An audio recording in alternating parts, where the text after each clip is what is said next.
Hola, buenas tardes, buen domingo, ¿cómo están ustedes? Una vez más, charlando y preguntándonos junto con Pablo Marmorato. Hola, Pablo. Hola, Graciela, ¿cómo andás?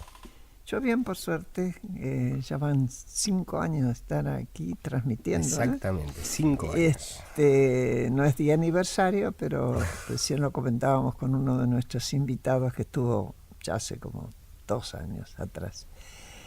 Bueno, y Pablo tiene algo para decirnos. Tengo algo para decir. Como todos los domingos, ya sabés, Graciela y todos nuestros oyentes, que nos acompaña del Grupo Techin para promover una Argentina con más y mejor industria. El Grupo Techin creó ProPymes. Este programa acompaña la mejora en la competitividad de sus pymes clientes y proveedoras. ProPymes, el compromiso de Techin con su cadena de valor. ¿Y nos comunicamos? Nos comunicamos a través de nuestra cuenta de Twitter, @porqueprograma, y a nuestro mail, porqueprograma@gmail.com. ¿Por qué en la sociedad en general cayó bien, en aquellos que se preocupan por estos temas, que el gobierno hubiera presentado 5 puntos para tomar acuerdos? 5 puntos generales, 10 puntos. Lo partí al medio. 10 puntos para buscar acuerdos a futuro, sobre todo pensando el gobierno que venga, sea quien sea, que sea elegido. Para pensar por qué en la sociedad causó buena impresión, al punto que muchos nos manifestamos enseguida a favor de esto, tenemos para ayudar a pensarnos a 2 personas. Uno es Jaime Campos, que es sociólogo y especialista en desarrollo económico, y actualmente es presidente de la Asociación Empresaria Argentina. La sigla es AEA.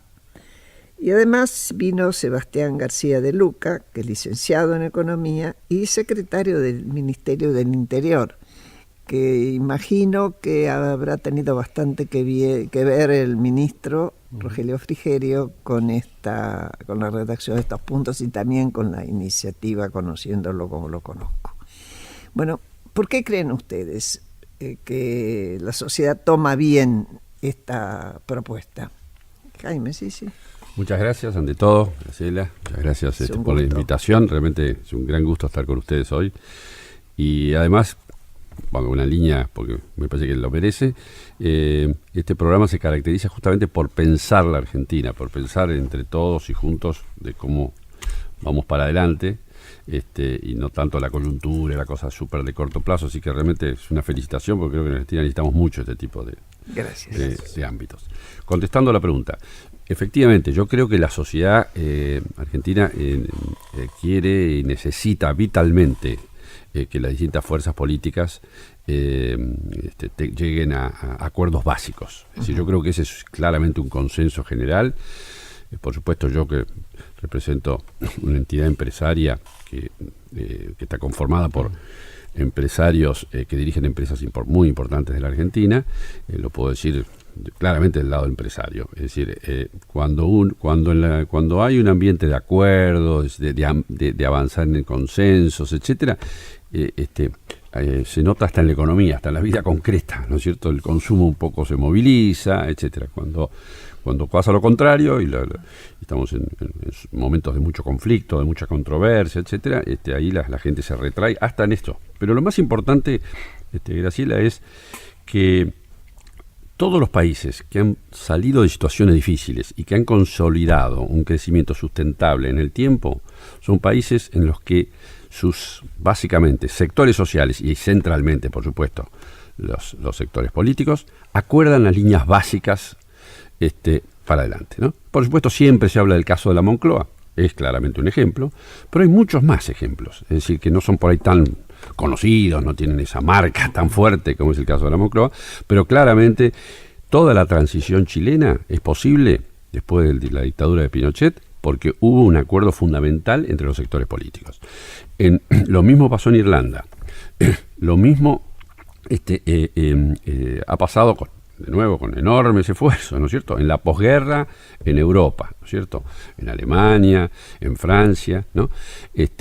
Es decir, los países que necesitan estos acuerdos fundamentales. Así que para nosotros fue muy bueno que el presidente haya tomado la iniciativa y después lo voy a comentar, es una primicia para el programa. Ayer formalmente nuestra asociación le envió una nota al presidente, que pues no es que la voy a leer, pero voy a señalar los puntos centrales.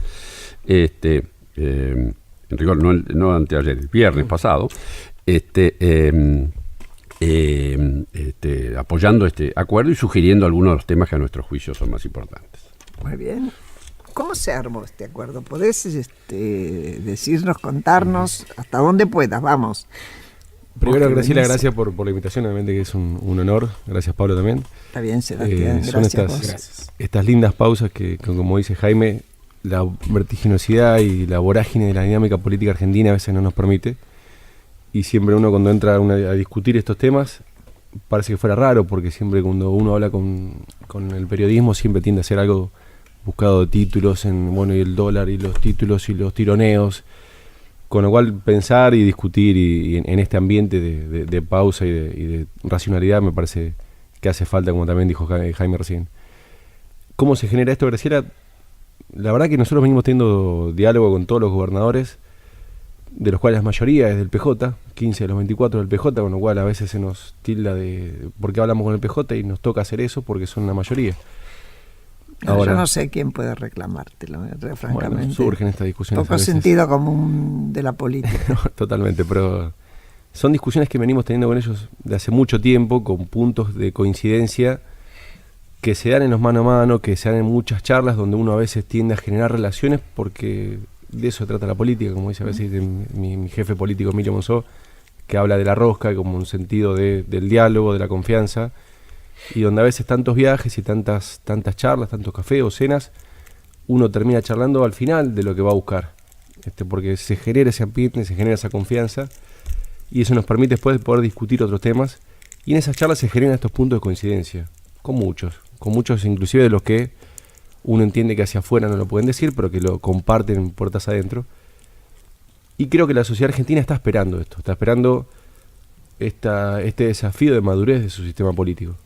Uh-huh. Creo que ese es el mayor mensaje. Yo no lo miro tanto por el tema de los mercados, quizás también tengo una concepción muy de mirar siempre hacia adentro y no niego lo otro, pero me parece muy importante que los argentinos dejen de ver a los políticos como un conjunto de personas que se están peleando todo el día. Y somos así los argentinos, culturalmente. Los políticos somos un reflejo de la sociedad. Sí.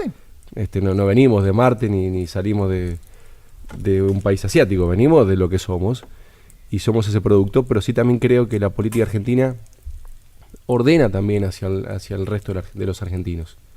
Yo creo en la lógica donde la sociedad te pasa todo el tiempo mensajes, pero que también conduce con los criterios y con este tipo de pautas desde la política hacia la sociedad. Entonces creo que más allá de entrar en una órbita electoral, de las tensiones que se generan nuestras dentro de Cambiemos, hacia afuera, toda esta lógica previa al proceso electoral, hay que hacerlo y hay que iniciar un proceso como sin apuro, sin decir, el que presenta sus propuestas hasta el 12 de junio a las 12 horas, no. Esto se trata de darle esa discusión, ese proceso largo de poder ponernos de acuerdo, sean en 2, en 5 o en 10, pero que la Argentina vea que más allá de nuestras enormes diferencias políticas, dogmáticas, ideológicas, los políticos se ponen de acuerdo. Y creo que ese es el mensaje de los argentinos. Claro, yo cuando vos nombraste, Jaime, al Pacto de la Moncloa, obviamente lo que estaba pasando en España es que aunque la dictadura de Franco fuera tan criticable y tan repudiable como lo era, había ordenado el país.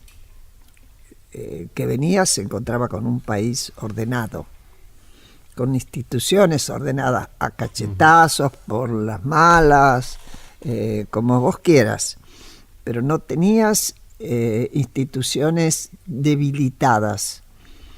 Y además, y no es poco, estabas rodeado de democracias que se consolidaban cada vez más. Después de la Segunda Guerra ya se habían repuesto, y para cuando murió Franco, por ejemplo, Felipillo, cuando recibió la noticia, estaba en Francia hablando con los sindicatos franceses, tuvo que salir corriendo y volver, al punto de que se consideró que el Partido Comunista tenía que ser escuchado. El ideólogo de la medida más importante, que fue económica, era un economista que era del PC. Es decir, no se partía desde de las mismas bases, ni tenías el mismo entorno. Y tenías un rey educado para gobernar. Parecía mentira, pero que iba a actuar como especie de paraguas, y la salida fue por el centro. Suárez era un hombre, hoy diríamos, de demócrata de derecha, ¿no es cierto? Para ustedes, de los 10 puntos que presentó el gobierno, ¿cuáles creen que son los más importantes, los imprescindibles? Ustedes que lo construyeron, y Jaime, vos ustedes que lo comentan. Contanos un poco. Jaime, hagamos Cómo no, con mucho gusto. Ustedes tienen que haberlo comentado en la Así nota. es, así es. Sí. Como les comentaba, justamente ayer, la tengo aquí adelante la nota, le hicimos llegar la respuesta. Si el presidente de la Nación, para que todo el público que nos está escuchando, el presidente de la Nación envió una nota a un conjunto de entidades, por supuesto partidos políticos y también entidades empresarias y sindicatos y sindicales. Nosotros recibimos una nota hace unos días, la trabajamos, la estudiamos detenidamente, y la conclusión fue la siguiente. Primero, había claramente, como lo hemos hecho, que responderle al presidente en términos de que nos parece muy positivo el que se haya iniciado esta acción. Es decir, reconocer ese hecho como muy positivo. La segunda cuestión es que, lo decimos en la nota, que consideramos que estos acuerdos que se pueden hacer entre las fuerzas políticas y fuerzas sociales van a, digamos, ayudar mucho realmente a generar una perspectiva de mayor previsibilidad para Argentina y por lo tanto un ambiente económico y social mucho mejor para las inversiones y para más confortable. Exactamente. Creemos que esto es un proceso que hay que seguirlo, evidentemente, y escuchando las voces de los distintos sectores. A nosotros nos parece que los 10 puntos, en rigor, no hay ningún punto con el que estemos en desacuerdo, nos parece que todos son importantes. Y acá viene un debate que uno se puede hacer, que es el siguiente. Evidentemente uno puede hacer una larga lista de otros temas, sí, respecto de los cuales estoy seguro que estamos todos de acuerdo. Por ejemplo, se podría incluir que en el documento no hay una referencia explícita, por ejemplo, a la necesidad de trabajar para mejorar la salud de los argentinos, para profundizar en los temas de educación, sobre medio ambiente. Es decir, la lista puede ser eterna. Ahora, la pregunta que me parece que uno debe hacerse, por lo menos nosotros así lo planteamos, es: si hubiera que tomar una decisión que es una decisión operativa, ¿no es cierto? Y que no es simplemente una declamación, por más válida que sea. ¿Quién no quiere mejor educación? ¿Quién no quiere mejor salud? ¿Quién no quiere terminar con la pobreza? ¿No?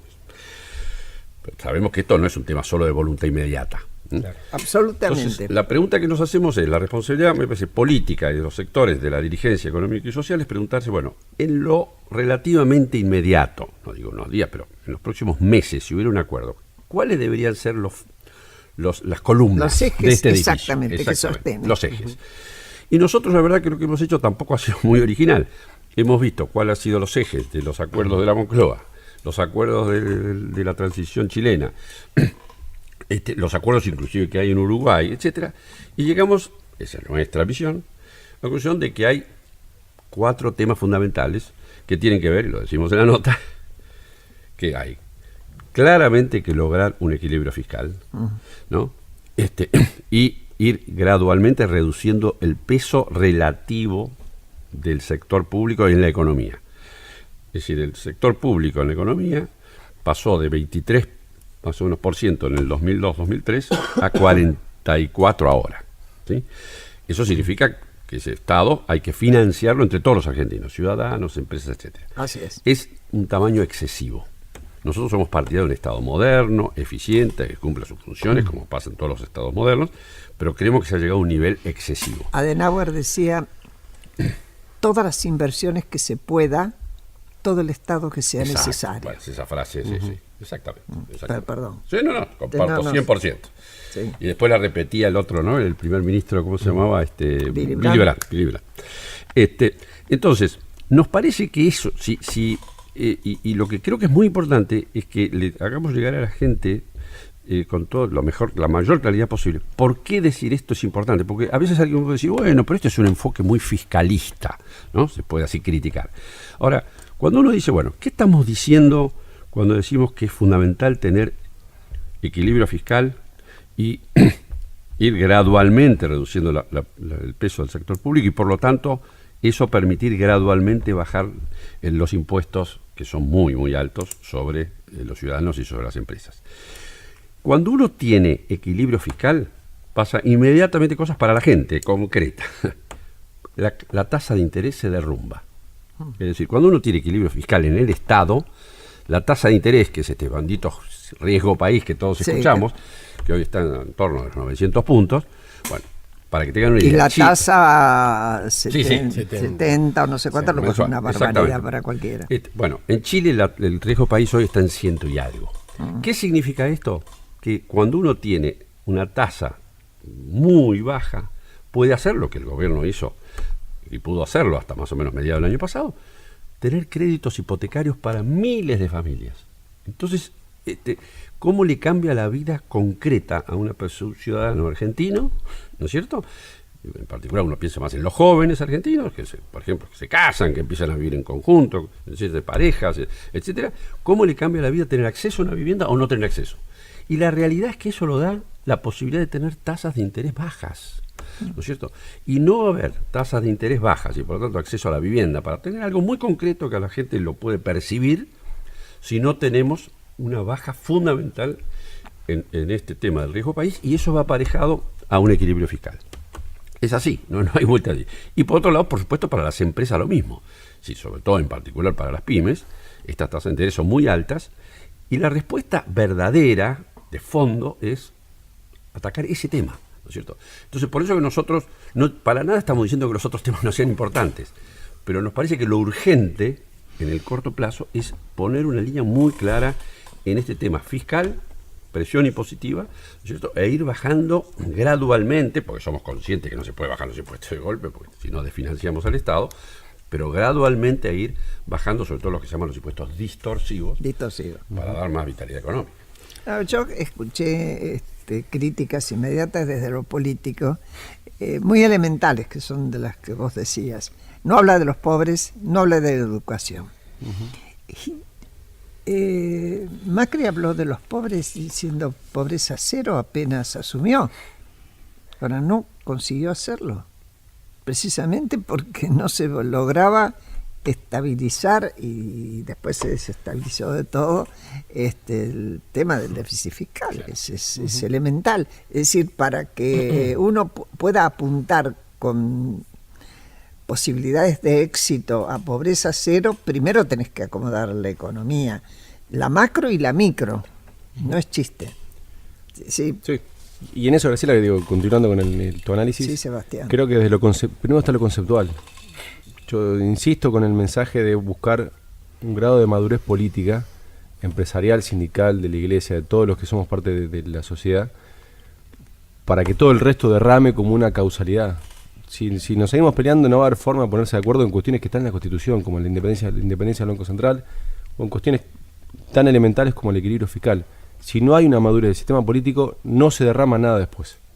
Claro, cuando uno ve los puntos. Pues los puntos son, yo los ven los 10 puntos, no le pegue a mamá, no, la mesa no te portes mal, son cuestiones muy básicas que la Argentina muy están, básicas, que es imposible no ponerse de acuerdo.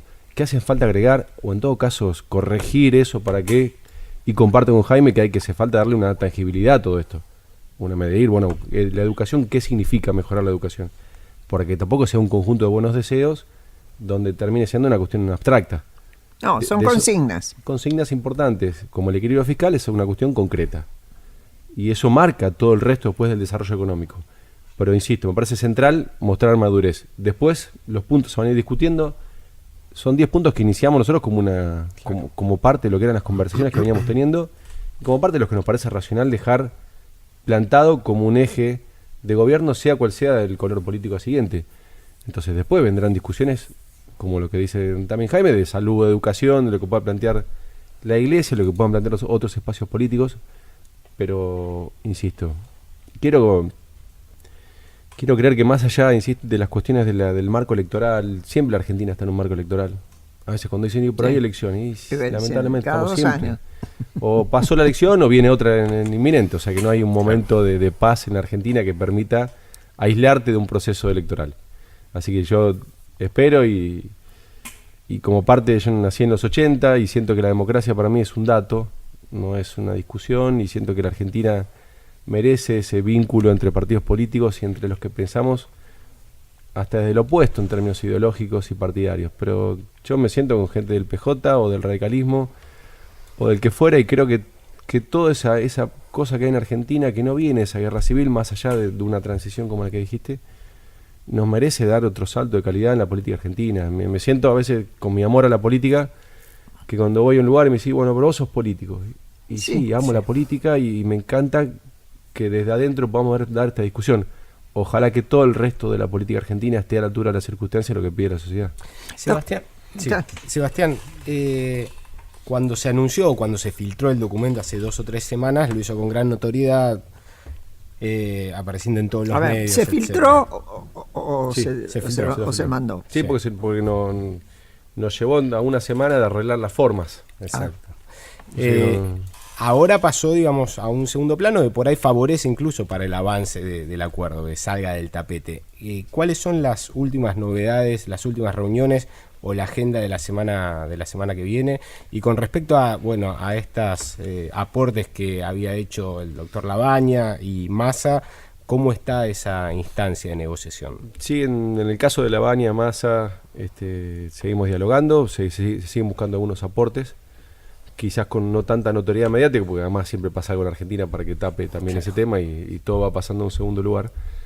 Pero es importante que la semana que viene avancemos, tanto SICA, en lo que hace a la parte sindical, empresaria, productiva, como en el caso nuestro, seguramente el martes o miércoles vendrá a vernos Juan Schiaretti, también los gobernadores con los que dije al principio tenemos ese diálogo, en muchos casos, en su gran mayoría están en sus discusiones provinciales electorales, con lo cual quizás vengan en una segunda etapa de mayores gobernadores participando de esto, pero por abajo y con equipos técnicos se vienen afinando las discusiones que a veces desde arriba no se pueden dar en fotos, en reuniones o de una parte mucho más visible. De todas maneras, a los gobernadores objetivamente les conviene a todos, porque salvo algunas provincias que se abastecen de su propia riqueza y son las menos, que haya superávit fiscal supone que en el reparto de la coparticipación tiene más chances de recibir más. Quizás en el corto plazo lo que nos pasó en el presupuesto pasado, que llevar al primer presupuesto con equilibrio fiscal, obviamente que estábamos con la tijera dando vuelta, con el Monzó y con Frigerio en el Congreso. Pero sí, y yendo a un punto también tangible que decía Jaime, de cómo impacta el desequilibrio fiscal, que es, casi todos los gobiernos tienen deuda tomada en el exterior, en dólares, y todos necesitan préstamos. Entonces, creo que todos están en esa también discusión. Todos, te puedo decir, cuando iniciamos la gestión en el 2015 había 5 provincias que tenían superávit y hoy hay 4 o 5 que tienen déficit. Y eso habla a las claras del federalismo que hemos practicado, que el diálogo que venimos construyendo va hacia un punto concreto. No ves un desfiladero de gobernadores en la Casa Rosada pidiendo por el cordón cuneta para Quimilí en Santiago del Estero, sino que se abastecen de más recursos. Es una discusión Si no lo hacen, es problema de ellos. Y es que es la discusión que hemos tenido, es sacar los subsidios de transportes que no se controlaban en Buenos Aires, que los manejaban los poderes locales. Lo más obvio es que la plata esa la tenga que manejar el gobernador o el intendente. Bueno, entonces eso no pasaba en Argentina y venía a discutir el sindicato de transporte de Salta, venía a discutir en una oficina con técnicos de la capital federal. Es imposible controlar una Argentina con tanta disparidad territorial y con semejante dimensión. Lo más lógico es que ese federalismo se construya sobre bases concretas, teniendo los recursos que merecen, tampoco hacer lo que se hizo en la década del 90, de pasar la educación y la salud sin los recursos acordes, pero ir transfiriendo responsabilidades y autoridades, que significan también los recursos. Sí, yo no sé cómo, pero con controles, pues yo te puedo asegurar que cuando yo estaba en el Ministerio de Desarrollo Social, la asignación que había para los inválidos, que era una suma especial que se mandaba para salud, para las personas con... Las pensiones de invalidez. Todas las pensiones de emergencia. Había provincias que esperaban recibirlo para cubrir todo su presupuesto de salud. Claro. Y vos no tenías cómo controlarlo. No, es que el control sí o sí tiene que estar, sí, eso sí. La matriz de las políticas públicas son nacionales, y el control. Si no, realmente hay gobernadores que especulan con eso. Especulan con eso y hacen política con eso. Eso lo Política en el todo. mal sentido. Yo quería hacerte una pregunta, Jaime, que bueno, vos verás si podés o no contestar. En el ámbito de las empresas, todavía subsisten subsidios. Yo creo que nuestra economía, que es chica, está atrasada. Lo que más avanzó notoriamente, y corregime si me equivoco, fue el campo en su momento, introduciendo tecnología. Y bueno, y así sacó las papas del fuego en su momento. Pero se ha vivido mucho, muchas empresas han sobrevivido de la gran teta del Estado, colgados de ahí. ¿Qué hacemos con eso? No, a ver, diga un poquito la visión nuestra en la asociación, ¿no? Nosotros lo que creemos es que efectivamente una economía crece, y esto es común para todos los países del mundo, cuando las reglas... Perdóname. Sí, perdón. No, como nos están diciendo que vamos a hacer una pausa, no te quiero cortar en la mitad del razonamiento. Queda la pregunta, la pensás y enseguida vamos.